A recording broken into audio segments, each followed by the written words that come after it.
Hello friends, welcome back to my channel. তো আজকে আমি করছি তালের বড়া। তার জন্য আমি তাল ছাড়িয়ে নিয়েছি আর নিয়েছি হলো নারকেল কুচি। তো এবার এর সঙ্গে মিশিয়ে দেবো চালের গুঁড়ো, কারণ চালের গুঁড়োটা দিলে বেশ মচমচে ভাব আসে, তার জন্য আমি চালের গুঁড়োটা ইউজ করছি। তো এর পরের উপকরণ হলো ময়দা। তো এবার আমি দিয়ে দেবো ময়দা। আমি ময়দাটা একটু চেলেই নিচ্ছি, আটা ময়দা আমি একটু চেলে নেওয়াটাই আমি পছন্দ করি, তাই চেলে নিচ্ছি। তো ময়দা দেওয়া হয়ে গেল। তো এবার এর নেক্সট উপকরণ হলো সুজি। তো সুজিটা আমি দিয়ে নেব। জন্মাষ্টমী বলে কথা, তালের বড়া হবে না সেটা কখনো হতে পারে? তার জন্যই তোমাদের সঙ্গে আজকে এই ব্লগটা করা। তো তালের বড়া কীভাবে আমি করি দেখে নাও। তো আমি এখানে কলা ইউজ করব না, তার কারণ আমি তোমাদের বলছি। তো এবার আমি দিয়ে দিচ্ছি মৌরি, কারণ তালের বড়া এই কারণে ইউজ করব না, তালের বড়া ইউজ করলে না বড়াগুলো কীরকম একটা নরম নরম টাইপের হয়ে যায়, আমার ঠিক ভালো লাগে না। তো এবার আমি দিয়ে দিচ্ছি চিনি। যে যেরকম মিষ্টি খাও সেই অনুযায়ী চিনিটা দেবে। আমরা একটু মোটামুটি মিষ্টি খাই বলে আমরা চিনি দিয়েছি, বেশ খানিকটাই চিনি দিয়েছি। এবার দিয়ে দিলাম একটু নুন, যাতে মিষ্টিটা ধরে, তার জন্য নুনটা দিলাম।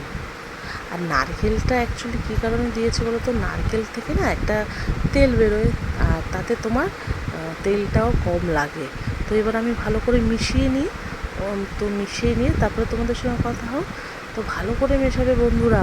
তালের বড়া করার জন্য এই তালের মিশ্রণটাকে কিন্তু ভালোভাবে সুজি ময়দা এগুলোর সঙ্গে মেশাতে হবে।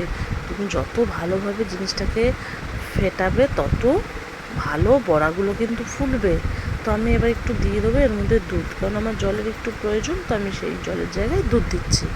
তো ভালো করে ফাটাও বন্ধুরা। দেখছো তো আমিও কীভাবে ফাটাচ্ছি, একদম ফাটাতে ফাটাতে মিশ্রণটাকে একদম মিহি করে নিতে হবে, তবেই কিন্তু তোমার বড়াগুলো খুব সুন্দর ফুলবে।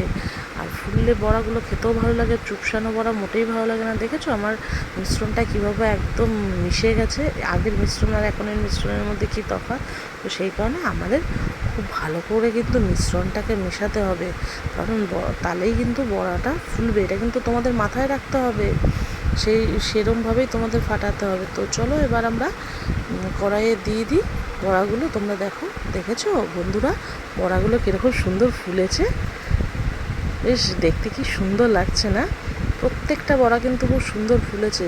সুতরাং এরকম যদি ফোলা ফোলা বড়া তোমরা করতে চাও, তার জন্য কিন্তু তোমাকে ঠিক এই সেম প্রসেসেই তোমাদের এগুলো করতে হবে। দেখো তুলে তুলে আমি দেখাচ্ছি, প্রত্যেকটা বড়াকে সুন্দর ফুলেছে।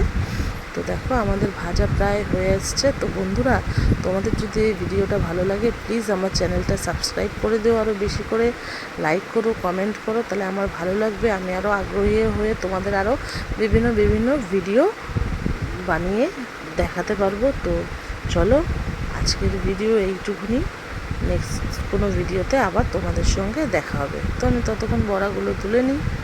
তো তোমরা চোখ রেখো আমার চ্যানেলে, please please please. Tata, by.